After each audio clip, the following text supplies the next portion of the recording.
Kolkata style chicken stew তো তোমরা সবাই খেয়েছো, কিন্তু আমি আজকে যে রেসিপিটা শেয়ার করছি এইভাবে একদিন চিকেন স্টু বানিয়ে খাও, কথা দিচ্ছি খুব ভালো লাগবে।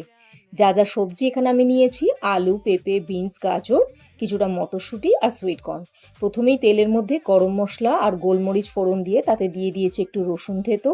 তার মধ্যে দিয়েছি দুটো মাঝারি সাইজের পেঁয়াজ। পেঁয়াজটা সামান্য ভাজা হলেই ধুয়ে রাখা মাংস দিয়ে দিয়েছি।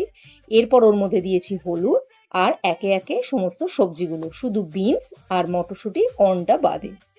তারপরে একটু নুন দিয়েছি যাতে সবজিটা তাড়াতাড়ি নরম হয়ে যায়। ওপর থেকে দিয়েছি বেশ অনেকটা গোলমরিচ গুঁড়ো আর কাঁচা লঙ্কা কুচি।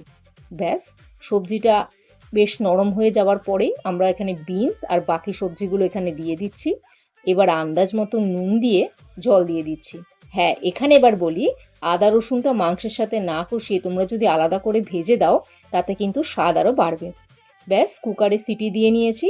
এবার কুকারের ঢাকনা খুলে একটু উষ্ণ গরম দুধের মধ্যে মাখন গলিয়ে তার মধ্যে দিয়েছি। আর ঝোলটা একটু ঘন করার জন্য এখানে আমি ময়দা, কর্নফ্লাওয়ার কোনোটাই না নিয়ে চালের গুঁড়ো ব্যবহার করেছি। ব্যাস, আজকের এই চিকেন স্টু রেসিপি একদম থাকলো তোমাদের জন্য। খেয়ে বলো কেমন লাগলো। আর হ্যাঁ, তার সাথে জানিও তোমরা বাড়িতে কি করে চিকেন স্টু বানাও, কমেন্টে অবশ্যই জানিও। আজকে তাহলে এইটুকুই।